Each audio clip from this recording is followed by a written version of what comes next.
Welcome to episode 161 of Gallifrey Pirate Radio, where I'm your host, David Beauchamp, and I'm joined by my co-host, Drew Meyer. Hey, so last time of course we're going to be discussing Robot of Sherwood tonight, absolutely. But a couple of things. Last week we just said that we were going to be talking about the Titan comics. Well, it's Monday, and when we normally record on Wednesdays, both of the comics would have been out, but since it's a couple of days early, we only have the Tenant, and we thought, let's just wait until next week, then we can review both of the comics together. So, so we're going to do that. Yes. So, which I'm looking forward to because I'm quite excited about these books, and yeah. Well, I'm really excited about the Capaldi when that comes out. I am too. I'm really excited about the Capaldi comic. I'm just, it's Doctor Who's back on here, and I'm just excited in general. So let's go ahead and talk about Robots of Sherwood. Robots of Sherwood, which I saw over at Geeksboro. Watched it. So it seems like the first episode with Deep Breath, we watched the uncut version together, and then I went and saw it in the public and got the public side. Well, the last couple episodes I've been watching it at Geeksboro with the public, which has been really good in some ways because I get to see the general fan reaction, just not the reaction that's going on here. And I want to say hi to my watching buddies, Dawn Swanson-Peters, who's a friend of the show, and her family, especially the guy who usually sits to my left, Drew. Hi, Drew. We'll see you when it comes time for Listen. But yeah, so it's Robot of Sherwood. Really, Drew? Yep. That's just mind-blowing. Drew just said hi to Drew. Yeah, I know. It was confusing when the family said Drew and got a list of requests, and I was like, yes,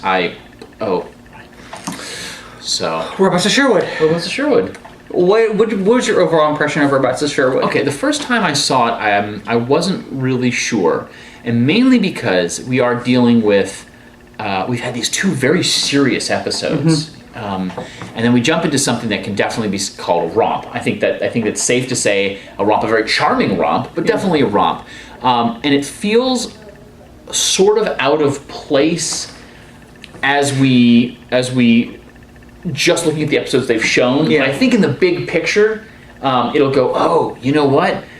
Based off of the Next Time trailer, maybe it's good to have something that's kind of fun in between. But I will say this. This is certainly the one that commercial breaks ruined the most, because there is a certain flow in comedy. You have to keep that flow going, otherwise comedy doesn't work.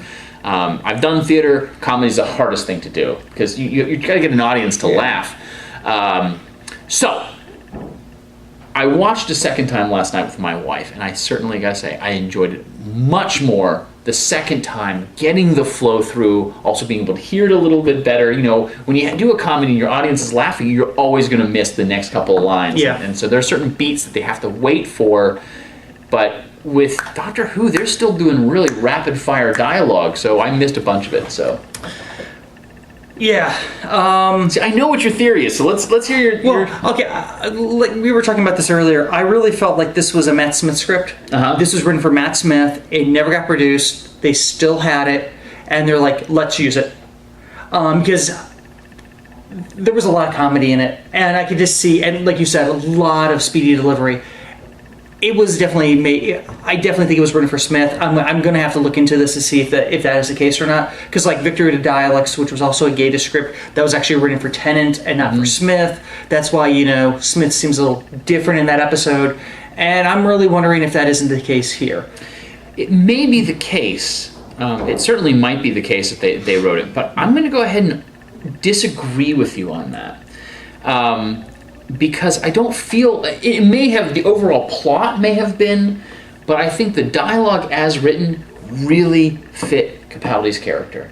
I had an amazing experience last night and this morning discussing this with my wife, who tolerates my obsession with Doctor Who and since enjoys it.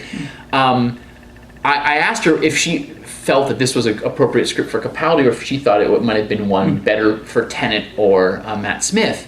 And I got to see my wife doing Matt Smith impressions, which was wonderful. I got to say, brightened up the whole evening and morning. But she said that Matt Smith is too, and I think these are her exact words, floppy for last night's episode. A lot more in your face.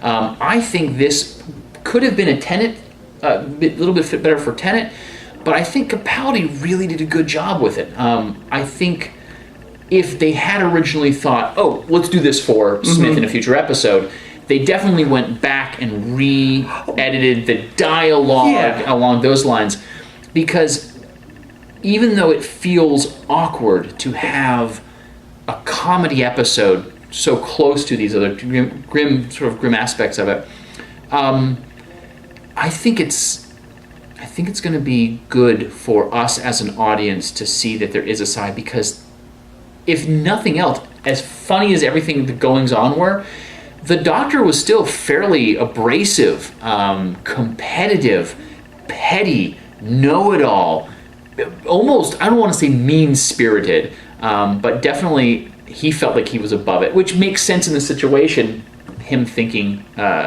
things were the way they were. But it was nice that he did, leave Robin a gift.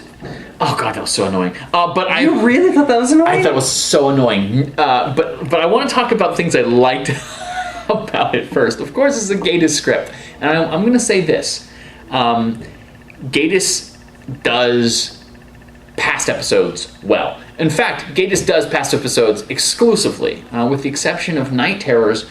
Everything he's written has been past episodes. Yeah. Night Terrors was, I think, could be argued a contemporary episode. Yeah, I agree. But I appreciated that about him. And I think he's done it, what they call the celebrity historical one. Yeah. And I'm going to say that this is firmly right in the middle of his scripts. When you have... Night Terrors didn't do anything for me. Victory of the Daleks didn't really come off the way I think they wanted it to. So it was definitely better than those two. But I don't think it was on par with Unquiet Dead or the one whose name I am forgetting right now, the 1950s inauguration, The Wire, everyone getting their faces sucked out of the television. Oh, yeah, that's a good one. Yes, it is. It's a great one. I love that one. Why can't I remember his name? Doesn't matter. We'll get to that later. It's also directed by Paul Murphy, who I don't know anything Paul Murphy has done. So, but I will say this. After 2 episodes with Ben Wheatley, I really wanted to see our new Doctor with a new director and see how that worked. And there's no litmus test for this. They went from 2 very stylized dark stories to something on a completely other scale. So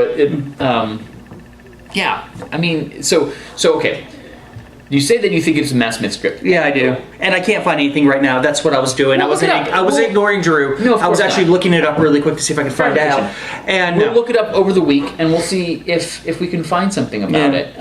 But regardless of who it was written for, did you like it? I did. So far, if I have to weigh it between all 3 that we've had so far, I think it's the weakest one. I think you definitely liked it more than I did. Right. I think the things I appreciated with it the most was the hints of past Doctor Who stories. Certainly. Like when they mentioned Richard the Lionheart, my mind jumped to Crusades, of course. and I love that. I didn't catch this my first time viewing. I like the nod to Troughton with his appearance as Robin Hood. So I like little things like that. 2 more. There are 2 Pertwee references, really strong Pertwee references. Were there? He does Venusian Aikido. Yes, the Aikido. I love that. Miniscopes. He mentions miniscopes. I missed that. Yeah, so it's like, it's a miniscope. It could be a miniscope. It's a miniscope. Oh, okay, I remember that now. From Carnival of Monsters, which is still, which I have decided, if I have to introduce people to Classic Who, I think Carnival of Monsters is going to be the episode I'm going to introduce people to. Nice. I think it has all the... Anyway, that's for a different time. But that's what I liked about it. I thought it was... Like I said, I felt like it was a Matt Smith script. And, I liked a lot of the scenes with Capaldi and Robin. They hit their marks perfectly, especially in the dungeon. I loved the banter, but I think overall as a full episode, I was just like... There was more of it I disliked than I liked. Kind of like with Deep Breath, I really, really loved it right from the start. It took a few viewings. That might be the case with me with this one, and I might have to see where it falls within the grand scheme of things. How many times have you watched it so far? Once where I fell asleep. Yes, I fell asleep because I was cuddling with a girlfriend, and it just put me to sleep. Sure. It was a really, really long day on Saturday. And then the second time I watched it, I just watched what I missed. So I haven't watched it a full view and all the way through. I think what put me off on this episode, to be perfectly honest, was the spoon fight scene. I really dislike that scene. Really? I really Why so? dislike. I don't know. It's because I think it felt out of place for the Capaldi Doctor. I think if he was going to pull a sword, or if they were going to do a fight, I would have expected that Doctor to actually pull a sword. Well, in this situation... Or a stick or something. I did not like the spoon. I thought it was too much of a sight gag. I thought it was too much of a gag. I thought they were playing too hard for the joke. And that's what bothered me. Because, I mean, maybe if he didn't pull out the leather glove, the fencing glove, I would have been fine with it. It really, really bothered me. It bothered me to no extent, and it left a bad taste in my mouth. But when I started watching from where I fell asleep, where I didn't have to go through that scene again, I was fine. Yeah. That one scene really bothered me. That scene you disliked. Yeah. But you enjoyed the dungeon scene. I enjoyed the dungeon scene. That's interesting. It's fascinating. The spoon really bothered me. I don't know why. It just, I guess, to me, it felt like they were trying too hard. Do you think the spoon would have bothered you less had they shown what he was eating with the spoon prior to? No. No? No. That was a little odd because, he's going over with Clara on the chalkboard and they get that, she says Robin Hood, and he pulls up a spoon and eats something off of it. I thought it was like frosting or something. Yes, but where was it from? Anyway, it doesn't matter. It felt like a scene that we cut something. Yeah. And knowing that this scene, of course, going into this episode is a little tricky because, of course, of the ISIS thing and the decapitations we knew had been edited. But I didn't know where it had been edited until we watched the footage later. I didn't mind that Robin and Little John kind of, because when they first meet each other and that kind of scene, I thought I was fine with it. It's a little odd. I think actually the glove, because it was a farce, what they did with this is they fully embraced it. Yeah. It wasn't a Doctor Who episode that had some funny moments. They just kind of threw themselves into it. You know something? I would love to know what AJ thinks about this episode. AJ Hartley, because he's this Shakespearean guy, he's a play guy, and he's from England. He understands that stuff. Sometimes the cultural context. I mean, this might have been more cultural context here that we don't have, or somebody who doesn't watch a lot of theater, or a lot of plays, or the farces. Now that you saying what you're saying, it just kind of rings a bell in my head that maybe I'm missing something because I didn't grow up in that society. Let's talk about that, because this reminded me of 3 different things. First, season 3 of Once Upon a Time has come on Netflix, and my wife and I have been watching it. Spoilers for Once Upon a Time, Robin Hood shows up. So we've been watching Robin Hood interact with all these very Disney characters, and he's a very un-Disney character, because he's not a fox. So there were these moments where I actually, the first viewing, I got a little confused as to which show I was watching. I kept on expecting, anyway.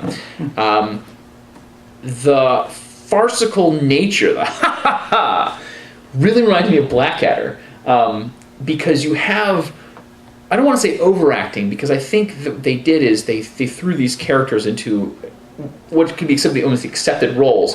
But it felt like early... what's the Blackadder Goes First, I think is the first season of Blackadder, when they're kind of medieval times, which I think it's safe to say is the weakest of the Blackadder seasons. You just like a light went off in my head when you were talking about that. I think they were playing it like the stereotypical roles, what you expect them to be. Well, that's the whole point of that episode. The whole point of that episode is the Doctor is trying to convince Clara that this is a made-up character because they're far too much like every story. You expect them to be realistic. When in fact, what they're drawing the parallels to the Doctor, Clara has that great... the Doctor asks Clara, when did you start believing in, what was it, larger than life? I have 5 pages of notes. When you start believing in impossible heroes, and she just looks at them. Right. So it's definitely Robin Hood is drawing a parallel, and the Doctor needs to be the smartest guy in the room, especially the Capaldi Doctor. We're definitely seeing some quirks, what does the Doctor do? What is his shtick? That definitely shows up. But I want to go back to what I was saying. So you've got Once Upon a Time, Blackadder, but this is an episode that I was very curious to watch because what I think, and Gatiss does this very well. What I think Doctor Who. What kind of drew me into Doctor Who as an adult more so than as a kid is their exploration of the British psyche. I find fascinating the episodes that focus on what it's like to be British. Because Doctor Who has become this really international phenomenon, and it's kind of spread itself, I don't want to say thin, but every once in a while they bring it back to, this is us, this is our, their people. And something, it's usually a Gata script. It's usually a Gata script. Just think about Victoria the Dalek. It's them still dealing with World War II. Yeah, and the Christmas Carol. Yeah. And specifically that one episode whose name I cannot remember with the Wire. Please look that up because it's going to drive me absolutely nuts. That was a time. But things like Cornell's Family of Blood too. Yeah. Very much. You can see the psychological scars that the Blitz took on, but also. The reason that you have Tolkien trying to create a mythology with the Lord of the Rings series is England has these stories, and they want to kind of... And even C.S. Lewis, even more so. C.S. Lewis, yeah. Because, those books actually take place during the war. Yeah. And so I find it fascinating when you have stories that kind of look at... The Idiot's Lantern. The Idiot's Lantern. Yeah, good. Which I still, highly recommended. Yeah. Empty Child is another one that it's good blitz. Anyway, things that Capaldi does in this episode that we've seen, he has a couple of things. One, you can tell he really wants to be the smartest guy in the room. And unlike Smith, who admits to being a show-off, Capaldi, you can tell, he almost has this Machiavellian Seventh Doctor chess player where he knows what's going on. But what they've done in almost every single episode is he's been wrong about something.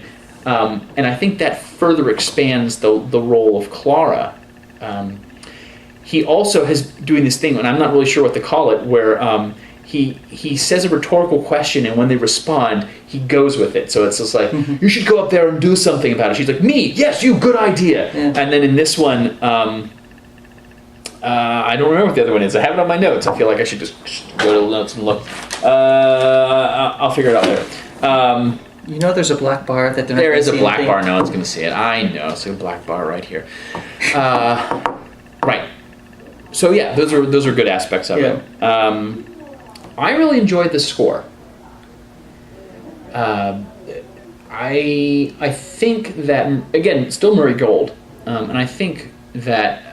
I haven't figured out what the Doctor's theme is yet. I don't think we're supposed to. You don't think so? Yeah, because I don't think the Doctor knows who he is yet. Oh, that's a really good theory. I like that. Yeah. I like that. But this one definitely had a... did you watch a lot of Errol Flynn movies? Oh, yeah. Yeah. As a kid, I wasn't a huge Robin Hood fan. I didn't dislike Robin Hood, and I guess it wasn't until... Prince of Thieves that... Hey, say what you want about Prince of Thieves. It is a fun movie with an incredible score that Disney keeps using over and over again. Yeah. I was explaining the score to Megan last night. I'm like, the Bryan Adams song. And she's like, I'm not really sure which one it is. The one in the woods. And she goes, oh, the one in the woods. Because the video, they're all in Sherwood Forest singing. And it's like, one of these days you're going to be walking through the woods and it's going to be like, I feel like Bryan Adams should be serenading me right now. Yeah. But I thought the score was very appropriate to a swashbuckling. Yeah. I actually got a feel of Androids of Terra. I said, oh boy. Terra? Androids of Terra. Feel to this story, especially when Robin Hood takes... Clara and goes out the window. Yeah. It reminds me of the bad prince whose name I don't remember, who escaped at the end. It's the bad guy escaped in an episode. Oh, David Fisher. Again, Jenna Coleman as Clara is continuing to wow me as an actress. The scene where she sees Robin Hood for the very first time, when she's in that gorgeous outfit, costumes, you were mentioning it last time, period piece, costumes are going to look great. She looks stunning. But her acting, her excitement, I felt like I was watching someone who was seeing the Beatles for the first time. Here's the thing, is she's finally getting a chance to go past the story hook she was. Absolutely. And actually getting to really bust her chops, because she's only getting better and better with each episode, I think. I 100% agree with you. And I'm actually going to be sad when she leaves, because she's, unlike Amy, who pretty much stayed the same character the entire time. Rory was the one that was able to chance to really grow and really act, I think. But Clara, oh my God, Jenna Coleman, she needs some awards. She, just in these past 3 episodes, compared to what she did last season, I mean, it's just amazing, the performances she's given ever since Dave the Doctor. No, wait. Dave the Doctor. Dave the Doctor, where she just gives that speech to the three doctors. That is where you really get to see her potential. Yeah. Let me tell you this, too. She feels like a character who can accomplish just about anything she sets her mind to, but we still fall back on. She has faults. She feels like a three-dimensional character that can do things, unlike I think criticisms for Moffat scripts. I think the writing for her has gotten better. During the Nightmare in Silver, okay, when Clara suddenly takes over an army, did you believe that you would put her in charge of an army? I have so many problems with that episode. I know. But I think the answer you're looking for is no, right? No. If that same scene appeared in this episode and suddenly they asked Clara to lead the band of merry men, you'd feel it. She worked it, right? So the writing's definitely gotten stronger. And their relationship, it's gone from, again, talking to my wife about it, it's been really fun. She's not a doe-eyed companion that's looking for the Doctor for answers. She's no longer the proxy. She is a full-fledged character in this. She's Sarah Jane or Donna Noble. She is. And I was like, as far as New Who companions are concerned, she is creeping up on Donna Noble. I think at the end of her run, whenever that is, Christmas or other, she very well may be my favorite companion. I've said this several times. I'm going to continue saying this. If she continues delivering these performances, her relationship with the Doctor is really special. I like it. I feel, and I've listened to a couple of podcasts about what it is that feels a change. Here's the thing. She's a teacher. And in our country especially, teachers are those people who are willing to do what could be some of the hardest jobs for the least amount of pay, the least amount of recognition, especially in North Carolina where we are, where teachers are getting just crapped on constantly. That's the kind of character Clara is. She is willing to put in this hard work. And the hard work is the Doctor. She is teaching the Doctor. They're both going to learn from each other. And I think they are. Yeah, I agree. Yeah, there's just a great dichotomy between those two characters. And honestly, I think this is going to be the first time I'm going to be really sad to see a companion go. Yeah. Because she's, like you said, she's delivering these outstanding performances that we haven't had out of a female companion since, I think, Catherine Tate. And I just have a hard time seeing anybody else coming in and doing what she's doing right now. And hopefully she'll set the stage. For the potential, I agree. The standard, she right now, if it keeps going the way it's going, she is definitely setting the standard for New Who companions. Definitely good chemistry between those two. And speaking of good chemistry, and actually, I think better than her and Smith. Yeah. Oh, absolutely, 100%, absolutely. I dug her in that scene with the sheriff. Such a great scene. Oh yeah, sheriff, such a great scene. Ben Miller, who played the sheriff. I could not figure out who he was. I didn't even bother looking him up, which is bad GPR host. But during the scene, I'm watching him, and all I could think of is Anthony Ainley's master. There wasn't as much mustache twirling, but he really, if they wanted to do a flashback of the master, they should go for him. But I recognized him from Primeval. Did you ever watch Primeval? Off and on. Yeah. I watched the first, I want to say 2 or 3 seasons. I don't remember how they made more and I haven't seen, which is a fun show. I like dinosaurs, I like British television. So good on him. I think everyone, again, provided some really good acting. I want to talk about, because there's some bad stuff in this, and I do want to eventually get to it. I want to talk about the end where the Doctor has that scene with Robin Hood. Their goodbye. Yeah. We have 2 episodes where there are no goodbyes. Like the Doctor just kind of walks out on Journey Blue and all those guys, and they have to chase after him. But this one, he actually shakes Robin's hand, which I think was a nice bookend to the obviously competition the two of them had. Well, I think Robin Hood gained his respect. Yeah, and vice versa too. Yeah. I think Robin doing the dueling move that the Doctor had done on him in the scene that you didn't like, and the scene that I loved it. It makes sense, right? It was great. So him saying, someone who's born to wealth and privilege, who turned to thievery when he stole a TARDIS. And I'm like, interesting, because we just got some insight into the Doctor's character that we never had confirmed before. That the Doctor on Gallifrey was born into wealth and privilege, right? So it's like, doesn't give away too much, but it does create... You're giving me this smirk like you know something that I don't know. It should be added at this point in time. No, we shouldn't talk about anything like that. No. Okay. No. All right. Well, we won't talk about that. Yeah. But insider baseball. All right. You mentioned that you didn't like the fencing scene. By the way, when he puts on the glove, he does one of these numbers, and his middle finger stays up just slightly longer than the rest of them, which I thought was... I know it's probably not him flipping the bird, but it felt like it. You mentioned the dungeon scene, and while I liked the dungeon scene, the back and forth, the competitive, I felt that it went on a little long. See, I don't know. I really liked it. I really dug their chemistry together in that scene because it was believable. It was believable dialogue. It didn't seem forced. It felt like it was our personality talking. Because sometimes when you have a lot of bantering back and forth, you can tell that it just doesn't work. And actually, I'm kind of curious about how much of that might have been improv. Well, that's true. That would have been interesting. Well, the Doctor at the time thinks that Robin Hood is not real, is a robot, or is something. We didn't mention the testing scene where he's testing all the merry men, where he takes the hair and the shoe and the blood sample from Alan Adale and sees all the... By the way, Alan Adale, you know who he's married to? Mark Gatiss. Oh, really? Yeah. Awesome. So that's cool. Unfortunately, he will be dead in 6 months.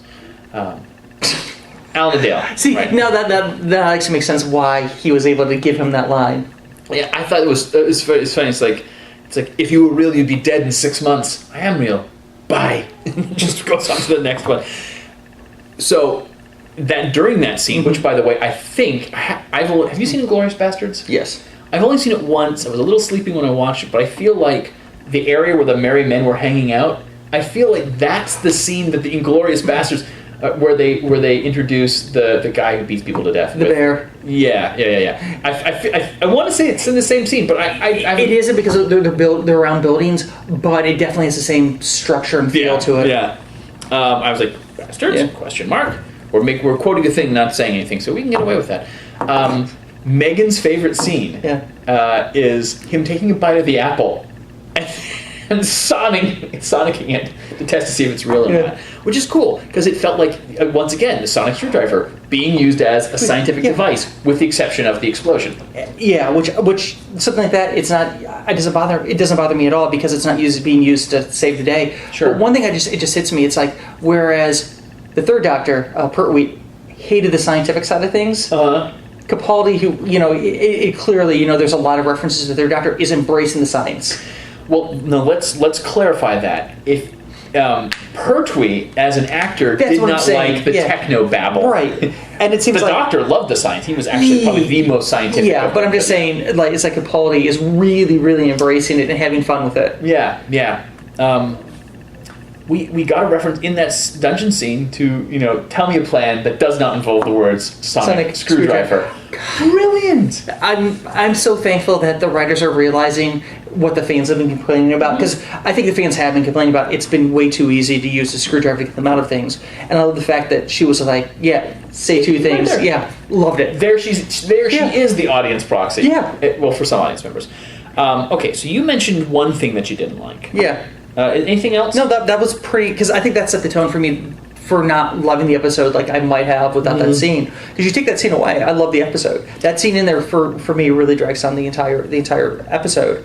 But for the most part, I love the episode, and we're going to talk more why I like this episode a little bit later because of other things we're going to get to. What didn't you like? Okay. You seem to love this episode. Definitely more than I did. Here's the thing. If we rate it on a scale of 1 to 10, this is not that high of a rating for me. It's like a 6 or 7. I liked the episode. Yeah. But see, that's still probably higher than what I would rate it. Sure. if you had asked me what I thought of it when we first left the theater after watching it with the TV version of it, like with the commercials and everything, I probably would have given it a much lower score. I didn't like it. But after watching it with that flow, I liked it quite a bit. Things I didn't like. If the robot's entire plan is to gather gold to get their ship working, why would you give out an arrow made of gold? That seems like they would need, this precious metal that we need. We're going to give it away. And admittedly, I know it's part of the legend. Yeah, I was about to say, that's... So obviously, the reason you give it away is so that you could use it at the end. Right. And I know that it's a farcical episode, and it's supposed to be kind of over the top, but if you're at 83%, and you have built all these intricate, they remind me of the fires of Pompeii with all those marble, Caecilius marble. You build all these circuits out of gold. How does shooting an arrow into the side of the ship give it 17% boost? Someone on Facebook likened it, and this is not me, this is, I think I'm quoting the Doctor Who podcast. They said that it was like splashing gasoline on the hood of a car and the car going. Yeah. I mean, there's... Here's the thing. You still got to remember one thing about the show. This is science. Not fantasy. Sorry. This is science fantasy. Of course it is. That's why I'm able to overlook, this little arrow is really 17% of what they need. I'm willing to look little things like that over. Sure. It's science fantasy. It's not science fiction. It's not science fact. You got to remember, at the end of the day, it's entertainment. A family show. Yeah. It's a family show. Kids aren't going to be nitpicking the percentages or anything like that. Well, the kids might not. Yeah. I certainly did. Yeah, exactly. I looked at that and I was just kind of like, They could have said 95% or something. 99%. It's not even percentage. It could have been 99% in that one. It's still shooting it on the side of the ship seems to go against everything that we... So, if you but it was set the power tone, of three. Exactly right! I was just going to say it. The power of three. It totally together. It felt like the power of three in more ways than one, not just the three of them coming together. But I felt like they pulled it off better. Well, this one, yeah. Well, it's kind of like, we have this build up, and then the climax is kind of like, meh. Okay, also, I like the idea of Robin being reunited with Maid Marian. I think that was really sweet. But think of it this way. Maid Marian was essentially hiding behind the TARDIS for that whole entire 10-minute scene, waiting for them to dematerialize. Well, really, if you really want to nitpick that scene, Robin Hood, or Marian didn't even come into the story until the French authors wrote her in. Because the original stories of Robin Hood, she's not even there. It wasn't until the French brought her in, centuries later. If you really want to talk about things, but that's like complaining about Sherlock Holmes' hat. Exactly. It's not a deerstalker, it's a top hat. But that's the thing, is I think Robin Hood, the legend, the myth and everything, is so much better with Marian than without Marian. I agree. I just it's like, your long lost love. I've gave her a gift, she's there behind the TARDIS waiting for them. She could have been inside the TARDIS. She could have been inside the TARDIS. Because, we have seen them dematerialize people. Hey, do you think that the Doctor has better control over his TARDIS now? Yes, but he's not willing to admit it. Because he has been doing a lot of last-second materializations. He knew exactly when he wanted to come see Robin Hood. Showed up. I know that they've been kind of... And honestly, I think that harkens back again to Pertwee, where that's the Doctor that learned the TARDIS inside and out, because he rebuilt it so many times to try to escape. But, it's a problem. It wasn't rebuilding the TARDIS. The Time Lords had actually taken the knowledge out of his brain. They basically gave him a lobotomy.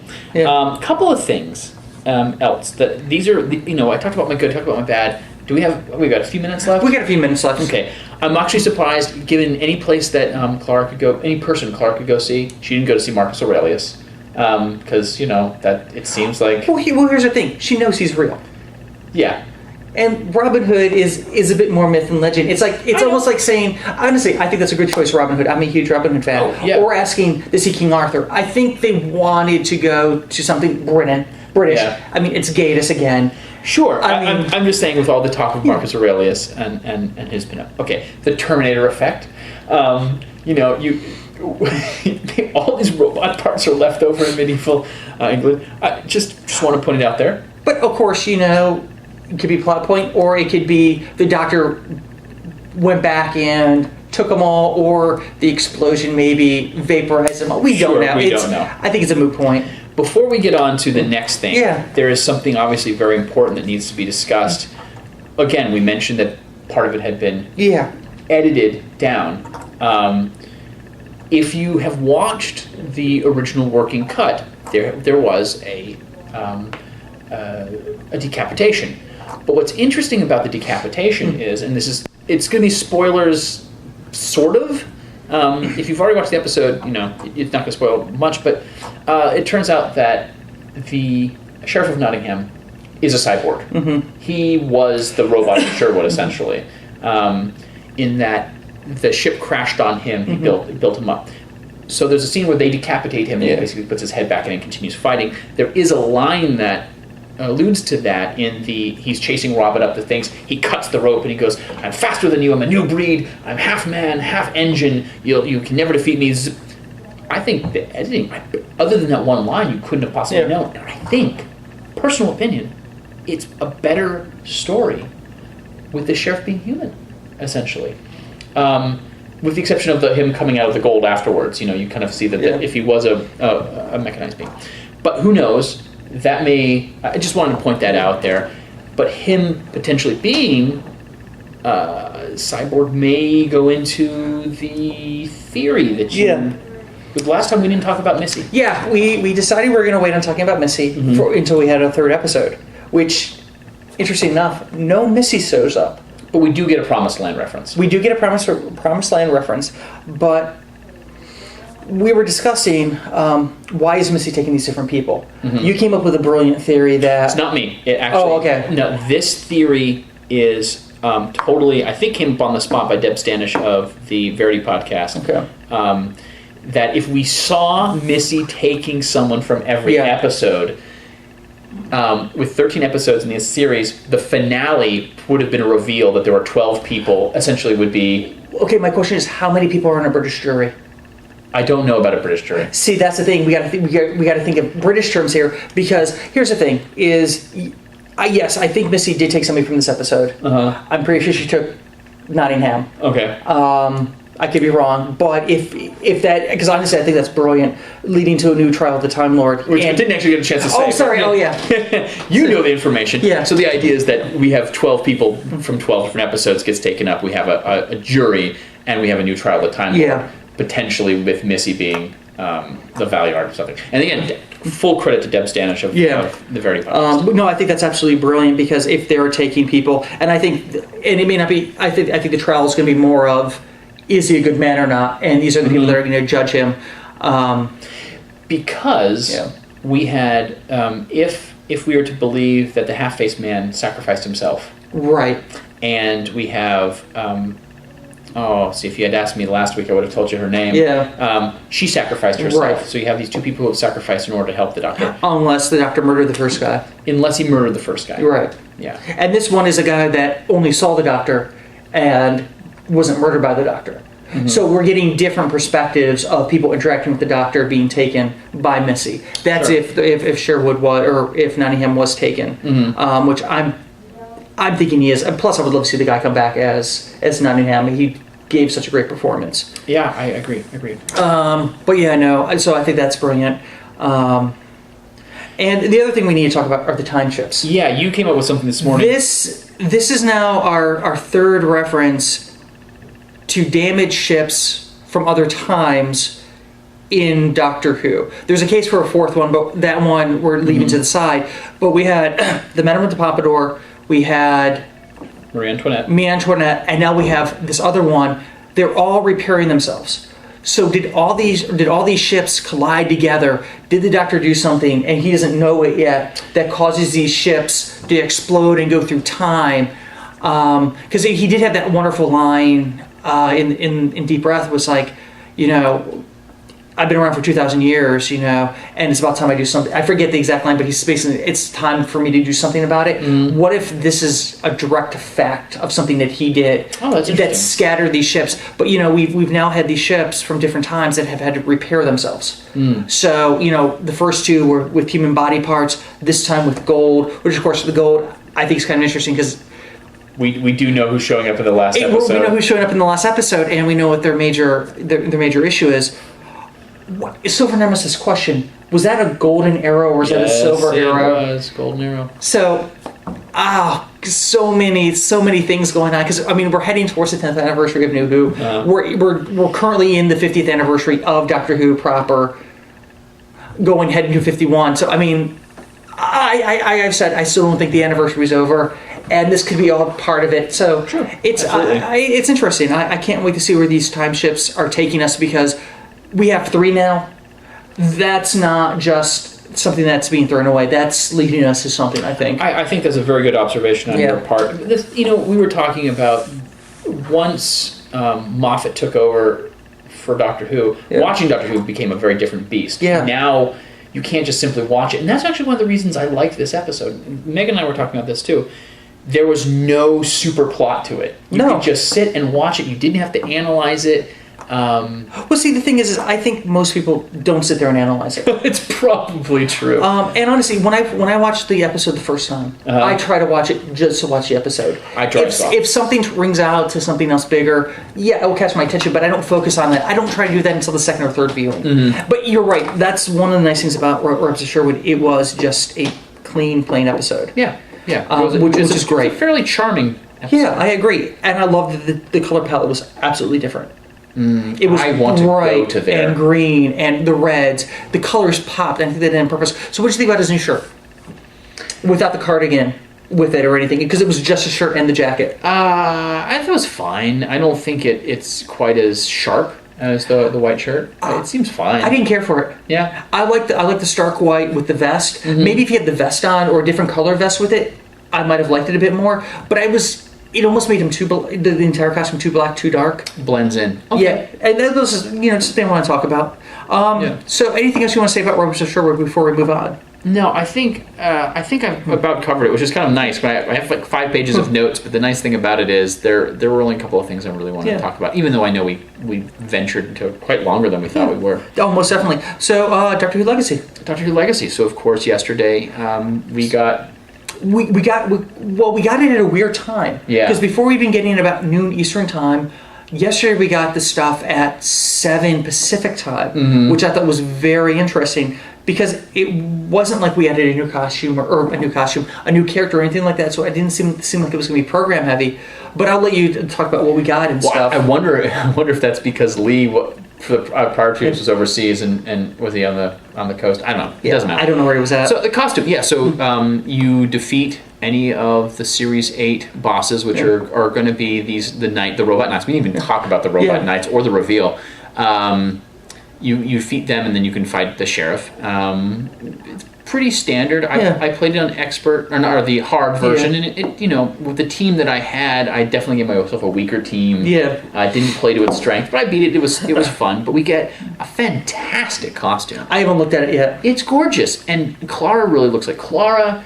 And not that they don't look like each other normally, but it's really nice. I'm a little bummed that we didn't get Robin Hood, but I know you had said that maybe when we get a Series 8 proper, we'll get Robin there because we don't want everybody. No, it's true. Well, I do. But I know you do, but I mean, you need to say more something. Characters equals more stars, which means it's easier for me to finish off the last 3 perks that I've got. But that's me. I have one more to go. Oh yeah, I'm so behind. I wish I had gotten that Jenny crack there. Yeah. We don't have an expert. No, because there's no new character. There's no new character. So that was a bummer. I'm still working on last week's, trying to get the advanced K9. Yeah. Those are just kicking my butt. My team of adipose are not. No. I have to expand. So who I'm actually really working to boost up is Alice Bufune. Oh yeah. From the comics. Both those comics companions are incredible. Well, I just got to the 4th star. Yeah. I would like to apologize to I think it's Sherry for Doctor Who Legacy for my sending in. I sent him a Facebook message going, I think I'm so used to boosting up my doctors where you pay 4 and it just goes up a level. I forgot that you have to do 2 to max it and then 2 to go and then 2 to max it. I spent a bunch of time crystals to get Alice up there, and I didn't get the result I was expecting. Yeah. So I emailed them going, I think there's something wrong. And she explained to me what I should have known, from the get-go, and I did, but I just hadn't advanced any characters using time crystals other than the Doctor. She was my first one that I boosted, so I apologize. Sorry. Oh, so, yeah, that's about it. That's it. So next time we'll be talking about Listen. Oh, I'm so excited. Very excited about Listen. I'm really, really excited about Listen. That's all I could say. I think this is one of the ones I'm most excited about, especially after the teaser and everything else. And that's about it. Until next time, this is GPR signing off. Peace.